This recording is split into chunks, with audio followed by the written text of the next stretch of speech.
सहनाववतु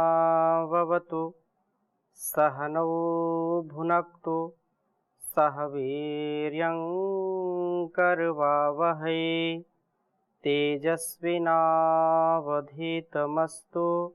मा विद्विषावहै। ओम शांति शांति शांति। वैदिक जीवन पद्धति की इस कक्षा में आप सभी का हार्दिक स्वागत है, अभिनंदन है। वेदो अखिलो धर्म मूलम, वेद सब सत्य विद्याओं का पुस्तक है। वेद का पढ़ना, पढ़ाना, सुनना, सुनाना तथा अपने आचरण में लाना हम सभी श्रेष्ठ जनों का, आर्यों का परम कर्तव्य है। यदि हम वेद के स्वाध्याय से युक्त होकर के, विषयों से मुक्त होकर के जीवन को जीते हैं तो निसंदेह अच्छे सच्चे सज्जनों की संगति में, अच्छे सच्चे राह पर हम सतत उत्तमोत्तम गुणों से युक्त होकर के उत्तरोत्तर आगे बढ़ते जाएंगे।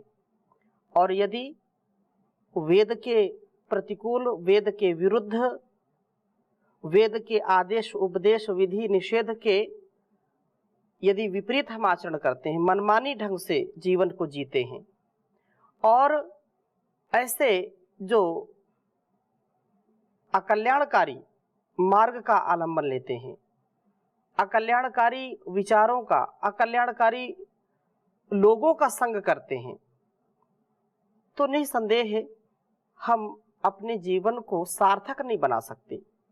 यह इतना सुंदर श्रेष्ठ सभी जीवों में जो सर्वोत्तम जीवन मनुष्य का मिला है, यह किसी कार्य में नहीं आएगा। अर्थात मनुष्य जीवन मिलकर के भी मनुष्यता न हमारे मन में आई, हमारे व्यवहार में यदि मनुष्यता नहीं आई, हम यदि वेदों के अनुकूल जीवन को नहीं जी पाए, आत्म अनुकूल जीवन को नहीं जी पाए, ऋषि प्रोक्त शास्त्रोक्त कर्मों को नहीं कर पाए, तो जीवन कैसे हमारा श्रेष्ठ होगा? कभी नहीं हो सकता। श्रेष्ठ सब बनना चाहते हैं, सब सुख चाहते हैं, तो सुख के लिए, आनंद के लिए, परम शांति के लिए हमको इस ओर आना ही पड़ेगा। महर्षि देव दयानंद जी का जो उद्घोष है, वेदों की ओर लौटो, तो वेदों की ओर आकर के ही हमको सच्ची शांति मिल सकती है, विश्व शांति की स्थापना की जा सकती है, और कोई दूसरा उपाय नहीं है। क्योंकि जैसा व्यक्ति संग करता है, जैसा उसके संगत में लोग रहते हैं, वैसा ही संस्कार उसके ऊपर पड़ता है। तो आज हम ऋग्वेद के 5वें मंडल के 41वें सूक्त के दूसरे मंत्र का स्वाध्याय करेंगे। बहुत ही सुंदर वेद मंत्र है। इसमें कैसे हम जीवन को जिए, किनके संपर्क में रहें, इसकी चर्चा की है। तो प्रथम वेद मंत्र मैं लिखता हूं, फिर आगे इसकी चर्चा करूंगा। ओम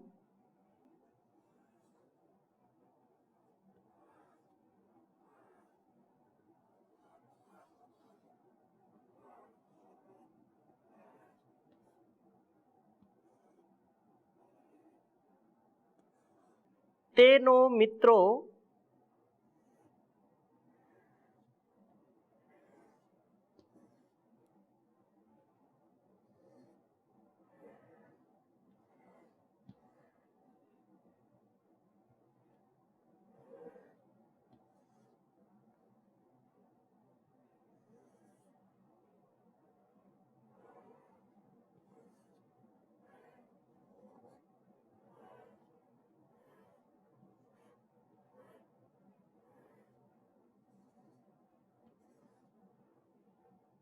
वरुणो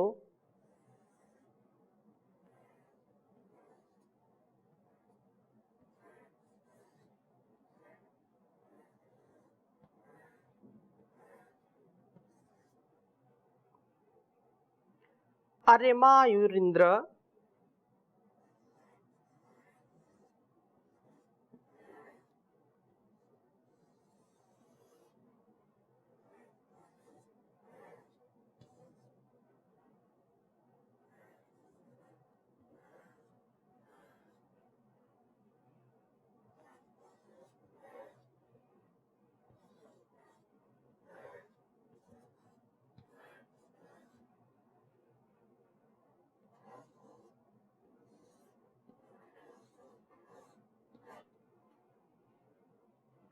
ऋभुक्षा,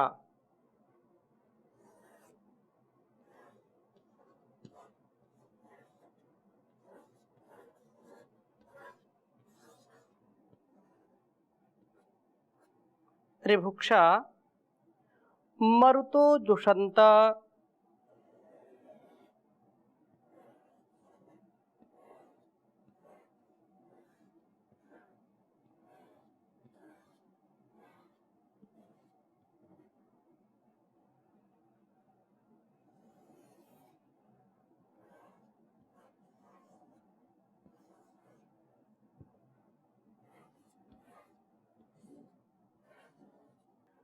नमो भिर्वा,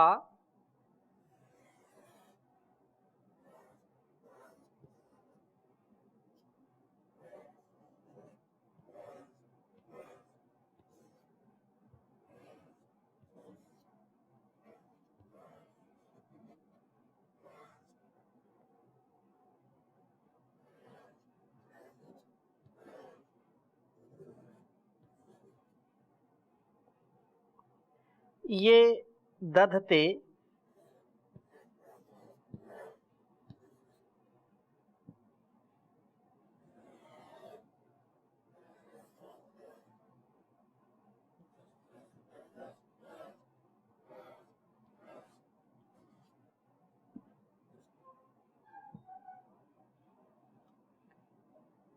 सुवृत्तिम,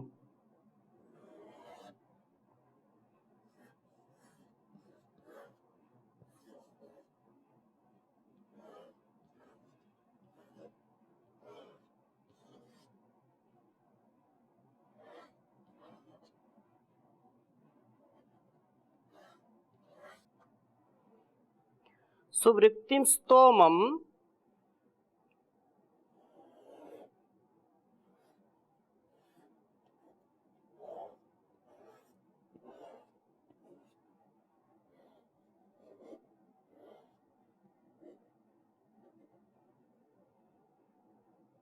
रुद्राय,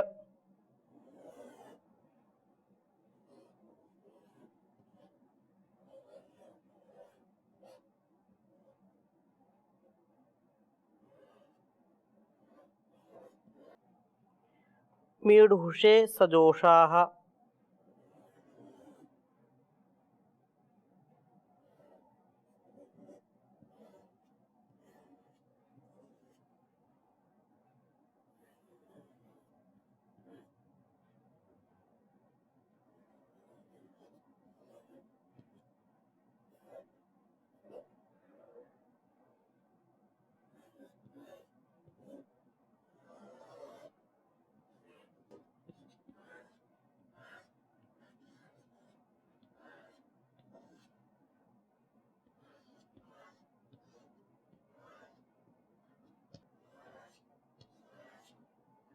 ऋग्वेद के 5वें मंडल के 41वें सूक्त का यह दूसरा मंत्र है।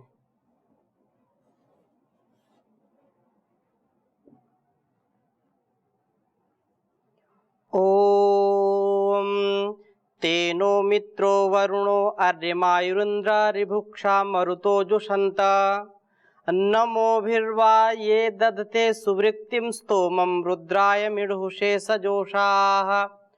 ओम तेनो मित्रो वरुणो अर्यमायुरिन्द्र ऋभुक्षा मरुतो जुषन्त नमोभिर्वा ये दधते सुवृत्तिं स्तोमं रुद्राय मृडुषे सजोषाः।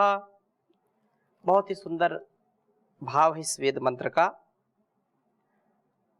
प्रार्थना की है, नह हमारे साथ ते वे जो संता प्रीति वाले हों, अर्थात हमारा उन लोगों के साथ प्रेम पूर्वक मित्रता का संबंध हो। कैसे लोगों के साथ? जो कि मित्रः सबके मित्र हैं, सबके प्रति स्नेह वाले हैं, संसार में जिनके हृदय मैत्री भाव से परिपूर्ण होते हैं, जो सबको मित्र के भाव से देखते हैं, मित्र का भाव उनके अंदर सदा बना रहता है, उनकी दृष्टि कभी भी अपने अंदर ऐसे कुविचार, ऐसे कुसंस्कारों को स्थान नहीं देते जो उनको अमैत्री पूर्वक अर्थात शत्रुता पूर्वक लोगों के साथ व्यवहार पर विवश करे। कहने का आशय यह है कि जिसका भाव सबके साथ, इस समष्टि और व्यष्टि के साथ, व्यक्तिगत जीवन और सामाजिक जीवन में जो हृदय की संवेदनाओं में, भावों में सदा एकरस होकर के, समरस होकर के, सद्भाव के साथ सद्व्यवहार करते हैं दूसरों के साथ, मित्रता से युक्त जिनका व्यवहार है, मित्रवत जो आचरण करते हैं, ऐसे प्रीति वाले लोग हमारे साथ हों, हमारा भी उनके साथ मित्रता का भाव सदा जुड़ा रहे। वरुणः द्वेष का निवारण करने वाले हैं, किसी के प्रति द्वेष भावना नहीं रखते। ऐसे ही लोगों से हमको मित्रता करनी चाहिए, ऐसे ही लोगों के साथ सदा निकटता का भाव हमको सजा करके, संजो करके, अलंकृत करके रखना चाहिए। क्योंकि बहुत पहले मैंने बचपन में किसी हिंदी के एक लेखक का काव्य या गद्यापद में पढ़ा था कि सच्चे मित्र व्यक्ति के लिए अमृत का काम करते हैं, वे अमृत के समान होते हैं। इसलिए जो सच्चे मित्र होते हैं वो कभी भी पतित नहीं होने देते हैं, अपने मित्र को सदा ऊपर उठाते हैं। ऐसे लोगों का संग करना है जो सबके प्रति मैत्री का भाव रखते हो और सदा सबका उत्थान चाहते हो, सदा प्रीति से आचरण उनका परिपूर्ण हो, और जो किसी के साथ द्वेष की भावना रखने वाले ना हो, वो द्वेष का, ईर्ष्या का, छल कपट का निवारण करने वाले हो, ऐसे व्यक्ति हमारे मित्र हों, हम उनसे मैत्री रखें। और अगली बात क्या कही है? अर्यमा काम क्रोध लोभ मोह आदि शत्रुओं का नियमन करते हैं, जो स्वयं भी इस रोग से, अर्थात काम क्रोध ये रोग ही है, इस रोग से जो ज्यादा ग्रसित नहीं है, लोभ से जो ज्यादा ग्रसित नहीं है, और दूसरों को भी इन प्रवृत्तियों में फंसने नहीं देते। इन सांसारिक वस्तुओं के लिए, व्यक्तियों के लिए या स्थानों में जो लोभ आता है या उनकी प्राप्ति नहीं हो पाती तो क्रोध आता है, तो ऐसे भावों का, अविवेक पूर्ण व्यवहारों का जो दमन करते हैं, शमन करते हैं, निवारण करते हैं, ऐसे लोगों से मैत्री पूर्ण व्यवहार हमारा हो, शत्रुओं का नियमन करने वाले हों। आयु एति गतिशील हैं, जो क्रियाशील है, जो ऐसे मित्र नहीं चाहिए हमको जो अकर्मण्य हो, जो प्रमादी हो, जो आलसी हो, जो कायर कमजोर बुजदिल हो, जो निठल्ले हो। ऐसे लोगों की मित्रता का मतलब वो भी स्वयं कर्म में प्रवृत्त नहीं होंगे, क्रियाशील नहीं होंगे, और हमको भी नहीं होने देंगे। हम तो सनम डूबेंगे, तुमको भी ले डूबेंगे। तो ऐसे लोगों की मित्रता हमको कभी नहीं करनी चाहिए, जो स्वयं आलसी प्रमादी हैं, और हम यदि चाहते हैं तो चार मित्र आकर के बैठ जाते हैं और समय हमारा ऐसे ही निकल जाता है, निरर्थक चला जाता है। तो हम ऐसे लोगों की मित्रता ना करें, हम ऐसे लोगों की मित्रता करें जो सदा पुरुषार्थ से परिपूर्ण हैं, जो श्रेष्ठ कर्मों से परिपूर्ण जीवन रखते हैं, जो क्रियाशील हैं, जो गतिशील हैं, जो कर्मशील हैं ऐसे लोगों के साथ। इंद्रः, जो जितेंद्रीय हैं, जो जितेंद्रिय हैं, जितेंद्रियता जिनके अंदर है, जो अपनी दृष्टि को पवित्र रखते हैं, अपनी रसना को पवित्र रखते हैं, वाणी को पवित्र रखते हैं, अपने कानों से पवित्र शब्दों का श्रवण करते हैं, अपने मन में भी पवित्रता का भाव रखते हैं, जो रूप रस गंध शब्द स्पर्श आदि में फंसते नहीं हैं, जिनकी आंख नाक कान मुख त्वचा जो ज्ञानेंद्रियां हैं, कर्मेंद्रियां हैं, जो संयमित हैं, ऐसे जितेंद्रिय व्यक्ति, ऐसे जितेंद्रिय साधक हमारे मित्र हों, हम उनके मैत्री का आनंद लें, अर्थात उनसे मैत्री रखें। ऋभुक्षाः, ज्ञान दीप्ति में निवास करने वाले हैं, जो अज्ञानी हैं, मूर्ख हैं, जो मूढ़ हैं, ऐसे लोगों की मित्रता हमको ले डूबती है।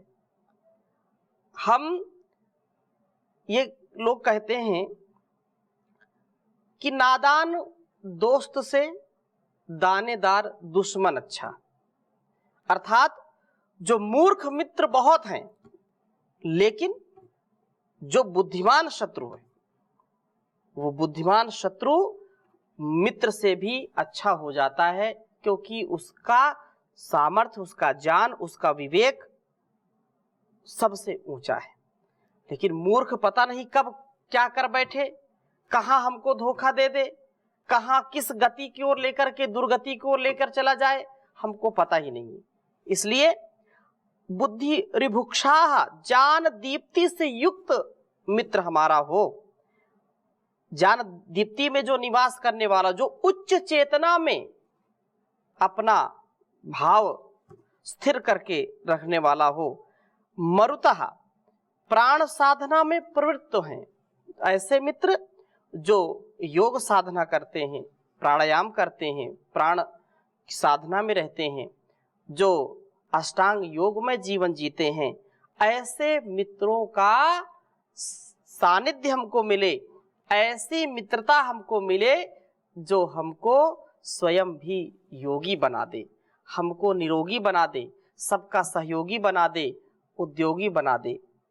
तो ये कितनी सुंदर प्रार्थना है। एक सच्चा मित्र कैसा होना चाहिए और कैसे लोगों के साथ मित्रता करनी चाहिए, इससे अच्छा शायद कोई वेद मंत्र हमको दृष्टिगोचर हो या अन्य।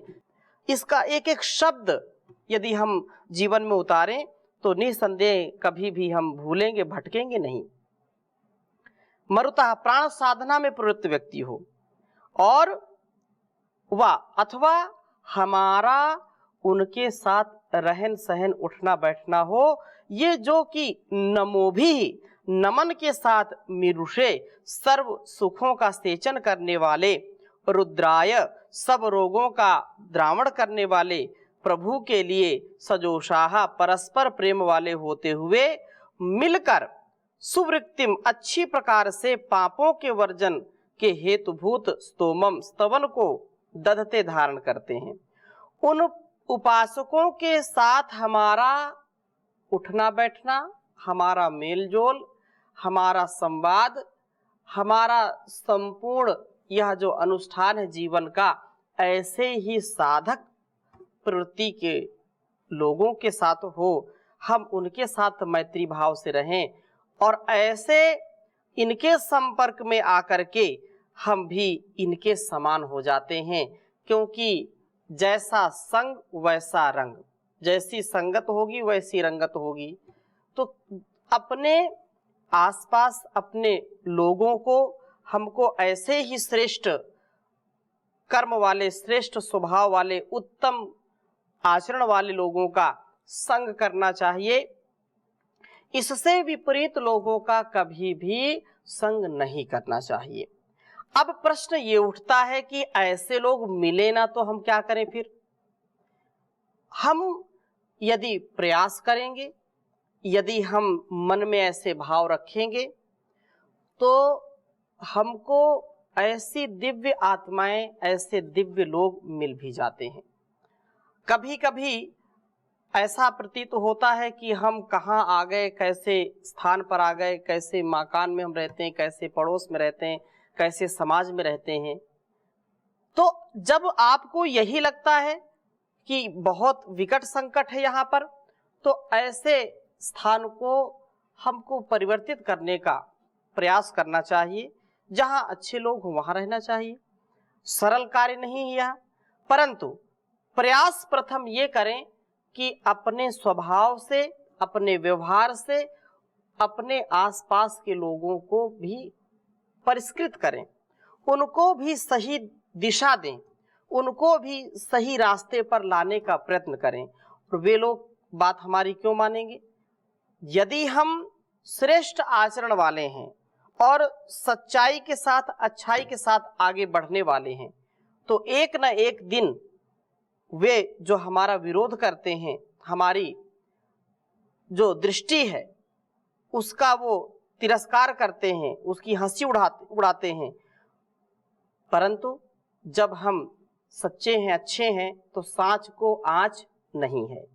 वे व्यक्ति कभी न कभी हम सब के साथ मिलकर के रहना अच्छा समझते हैं और अपने स्वभाव में भी परिवर्तन करते हैं। उनका स्वयं का हृदय, उनकी स्वयं की आत्मा उनको बताती कि नहीं, यह श्रेष्ठ है, और श्रेष्ठ लोगों का आचरण सब करना चाहते हैं। कोई भी पति, कोई भी पत्नी, कोई भाई, मित्र या माता पिता एक दूसरे से कभी भी असत्य का, झूठ का या उससे गलत आचरण की अपेक्षा नहीं करते। पति भी चाहता है कि मेरी पत्नी मेरे से सदा सत्य बोले, झूठ कभी ना बोले। पिता चाहता है मेरा पुत्र, मेरी पुत्री कभी भी मेरे से छल कपट ना करे, भले ही वो स्वयं करता हो।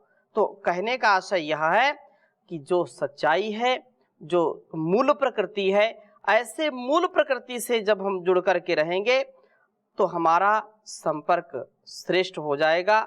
स्नेही, निर्द्वेष, शत्रु विजयी, गतिशील, जितेंद्रिय, जान रुचि वाला व्यक्ति, प्राण का साधन, प्राण को साधन बनाने वाला, प्राण साधक, प्रभु का उपासक, ऐसा जो व्यक्ति है, ऐसे पुरुषों के संग हम रहें, ऐसे पुरुषों की संगति में रहें। इनके संपर्क में आकर के हमारा स्वभाव भी ऐसा ही बन जाता है। इसलिए हम अपने श्रेष्ठ जीवन को बनाने के लिए ऐसे सच्चे मित्रों का हमको आलम्बन लेना चाहिए। सनो बंधुर जनिता सविधाता, परम पिता परमेश्वर ऐसा हम सबको सामर्थ्य दे। ओम शांति शांति शांति।